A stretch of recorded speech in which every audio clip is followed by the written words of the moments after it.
freedom of speech in your country is even more under assault than freedom of speech in our country back home. We still have a First Amendment. You guys have hate speech laws.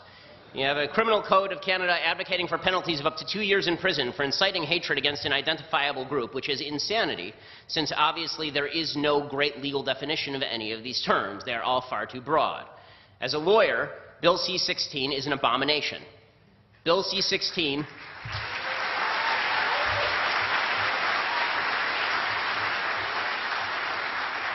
which the sponsors of the bill themselves, some of them have said, that it really shouldn't be a problem because, after all, if you make a mistake and mislabel a transgender person, that's okay. But if you do it intentionally, then you can be prosecuted under Bill C-16. I mean, this is a violation of basic free speech principles. It's also a basic violation of science. And we have now come to the point, for the left, where science itself is an obstacle to their agenda. And that's why you see on campus Professor Peterson being ripped up and down by University of Toronto for failing to properly abide by the idiotic strictures of an anti-scientific program that denies biology in favor of subjective self-measurement. Okay, you see Professor Peterson receiving a letter from the Dean of the Faculty of Arts and Science and the Vice Provost for Faculty and Academic Life stating that his refusal to call men women is, quote, contrary to the rights of those persons to equal treatment without discrimination based on their gender identity and gender expression, and they called Professor Peterson's decision to abide by biology unacceptable, emotionally disturbing, and painful for some students, and they threatened him with violating the Ontario Human Rights Code. Now, it is worthwhile mentioning that when it comes to the sort of speech codes that are used up here and are used on your campuses, they only seem to apply to certain groups in the hierarchy of victimhood. So Jews seem to be left out of this particular situation. Over at York, anti-Semitic propaganda has become all the rage, with boycott, divestment, and sanctions endorsed by multiple professors. BDS is, of course, a pure form of anti-Semitism, unwatered down and undiluted, despite all attempts to mask it. The York Federation of Students has formed an official alliance with the Students Against Israeli Apartheid. And there is, of course, the mural at the Student Center that showed a Palestinian man holding rocks and gazing at a Jewish settlement. According to B'nai B'rith, high school students who visited York were told they didn't understand victimhood because they were Jewish. All of this stuff is okay. But if you say that a man is a man and a woman is a woman, and you can't magically change from one to the other, you can't just pop a man into the woman machine and they come out like a star-bellied Sneetch from Dr. Seuss. If you say that, then all of a sudden you're violating hate speech rules in this country and on your campuses. None of this is rare in America either, obviously. America's college campuses are experiencing exactly the same thing. There is, fortunately, in the United States, still a legal framework under which you are allowed to say essentially what you want. We'll see how long that lasts, but that seems to be a pretty strong bipartisan tradition in the United States. But on campus, that tradition has gone the way of the dodo bird. The idea that you get to say what you want and think what you want, that no longer applies on America's college campuses. And that's because America's college campuses have one abiding goal, and so does the left more broadly. The college campuses are sort of just the tip of the spear. That abiding goal is equality of outcome, not equality of rights, not equal access to opportunity, equality of outcome. That's all that matters. All that matters is that we all end up in the same place. If somebody on the left sees somebody with $5 and sees somebody with $1 in the same room, they immediately assume the person with $5 had best give a couple of bucks to the guy with $1 because he clearly somehow stole from him. Right? Equality of outcome is all that matters. Now, America's founding fathers believed in equality of rights. They believed that we are all born equal in our rights, that God has provided us with certain inalienable rights that we can't give away, and that no one else has a right to impede upon. But that's not how the left thinks. The left thinks in terms of this equality of outcome. And the problem is the real world doesn't provide equality of outcome because, number one, we all start with different capacities. Right? Some of us are smart, some of us are stupid, some of us are tall, some of us are short, some of us have logic, some of us are protesters at college campuses.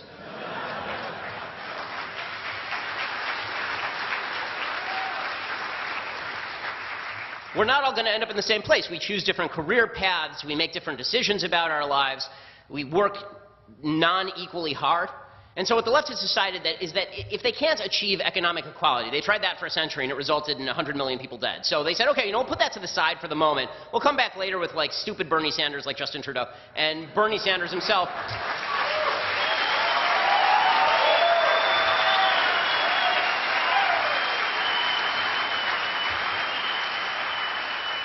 and we'll talk income inequality, and then we'll talk about social democracy, and then eventually we'll sort of start inching our way back toward the confiscation of wealth at point of gun. But while we do that, in the short term, at least we should have equality of feelings, and that we can do immediately.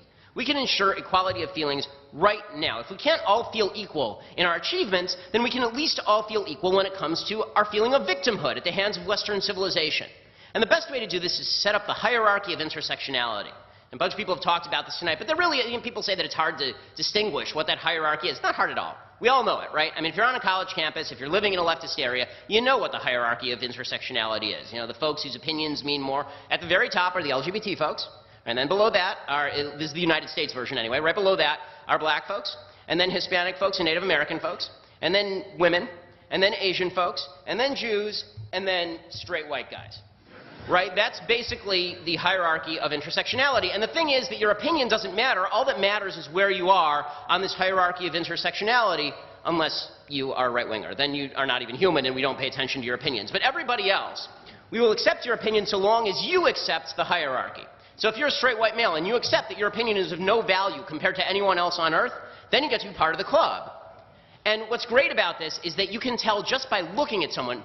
I mean, it's a little racist and kind of sexist and a little bit classist and everything, but you know, you can tell just by looking at someone, just by looking at them, how valuable their opinion is going to be. It doesn't matter how stupid it is.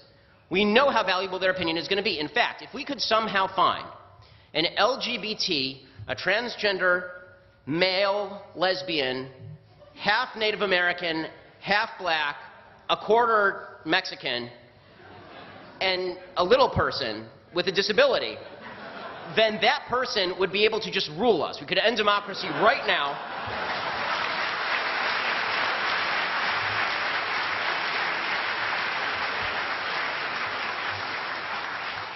This person would immediately become king or queen. I don't want to be gender specific, and this would be the final. We can end, no more voting, no more debate. This person has the ultimate opinion because this is the ultimate victim of this evil Western civilization that must be torn down piece by piece. And the bargain for people is pretty simple. You get to feel good about yourself even if you haven't done anything in your life. You get to feel that all of your failures are the result of a society that's seeking to victimize you. Grab a chisel and hammer away. You're part of the coalition that's going to tear down this evil civilization that has victimized you. Now, never mind that all of this is sheer bullshit. Right? Never mind that none of this makes any sense. Never mind that when people talk about white privilege, in the United States it doesn't make sense for a variety of reasons, including the fact that the majority of people on welfare in the United States are white, including the fact that the people with the highest average household income in the United States are Asian, which is weird. I mean, like, Koreans didn't write the Constitution, right? So is it Korean privilege that's causing all of this in the United States, or is it just possible that we have a free system and people who work really hard do really well in the United States under a free system? None of it makes any sense, but it makes everybody feel really good. And that feeling of victimhood is empowering to people. It's not empowering them to do anything useful. It doesn't empower them to work harder because, in fact, if they work hard and they succeed, they've actually undermined their entire argument.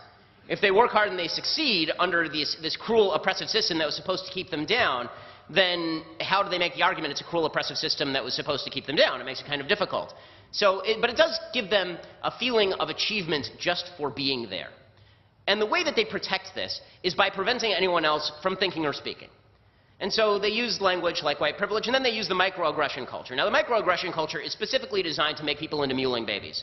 That's what microaggression culture is designed to do. So microaggressions, as you all know, because most of you are college students, microaggressions are this idiotic notion that if someone says something to you that you find insulting, mind you, it doesn't have to actually be insulting, but you find it insulting, subjectively. Right? If you find it insulting, then you have been microaggressed. Something deeply evil has been done to you, and you have every right to be upset and angry and blame the system and cry about it.